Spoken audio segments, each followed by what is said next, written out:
Chapitre 2. Pop mon père et Moon maman. Les heures de colle, bon.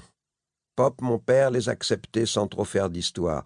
Écoute, si tu préfères passer ton samedi au collège, c'est ton affaire. Et puis je suppose que Camo te tient compagnie, non?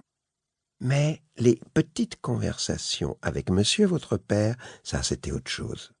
Il les supportait de moins en moins. Jusqu'au jour où il ne les supporta plus du tout. Comment?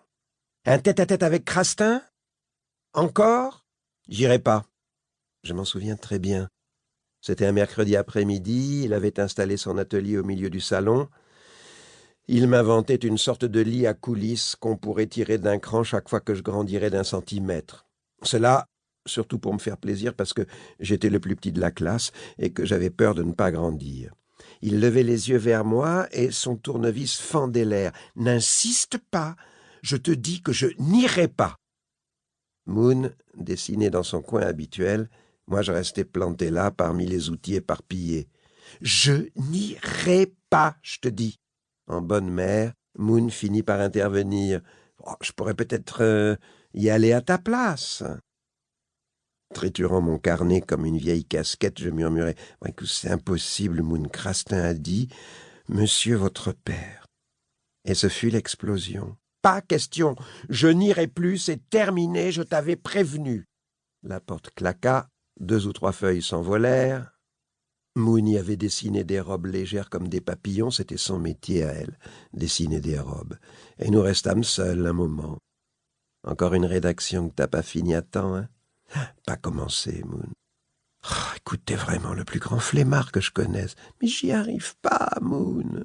J'ai pas d'idée. » 1 rédac par semaine, 36 rédacs par an, 144 rédactions de la 6e à la 3e.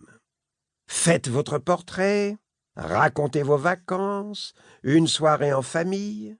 En quoi avez-vous changé depuis l'année dernière à la même date? Décrivez le jardin de votre tante, sans blague. Il nous avait vraiment posé ce sujet. Décrivez le jardin de votre tante.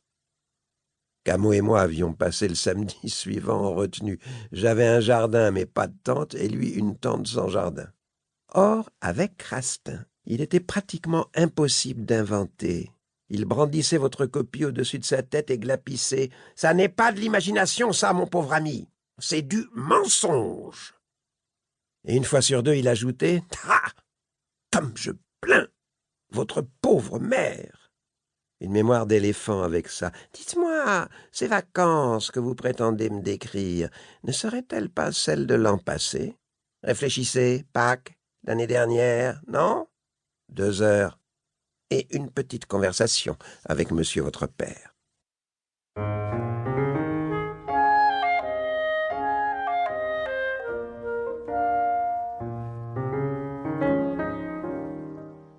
Ouais, il se souvenait de tous nos devoirs. Le bruit courait qu'à force de nous lire, il nous connaissait mieux que nous-mêmes. « Mais mon pauvre garçon, ce n'est pas vous que vous décrivez dans cette copie, c'est n'importe qui. C'est pas une famille autour de vous, c'est n'importe quoi.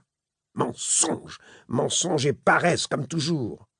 Croyez-vous que vos pauvres parents méritent cela? » Cela, c'était la copie qu'il secouait comme un chiffon sous le nez du coupable. « Non, votre mère ne mérite pas cela. » Camo me poussait du coude. Toute la classe levait les yeux sur Crastin. Il promenait sur nous un regard désespéré.